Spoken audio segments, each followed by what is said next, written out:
যদি ভুল ট্রেনে উঠেই পড়ো, তবে সামনের স্টেশনে নেমে যাও, কারণ তোমার পথ যত দীর্ঘ হবে, তোমার ফেরার পথ তত কঠিন হবে।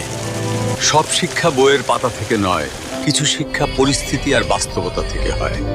টাকা মানুষকে বড়লোক বানাতে পারে, কিন্তু ভদ্রলোক নয়।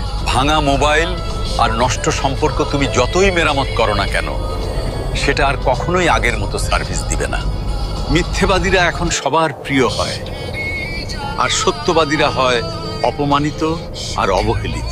অপমানিত স্থানে কখনো দ্বিতীয়বার যাবেন না, কারণ যেখানে আপনার সম্মান নেই, সেখানে আপনার না যাওয়াটাই ভালো। মিথ্যা তখনই জিতে যায় যখন সত্য বলা মানুষগুলো বোবা হয়ে যায়। চরিত্র আর ব্যবহারের যত্ন নিন। দামি পোশাক আর গাড়ি বাড়ির মালিক হলেও ভালো মানুষ হওয়া যায় না। কোনো কিছু না খেলে যেমন স্বাদ বোঝা যায় না,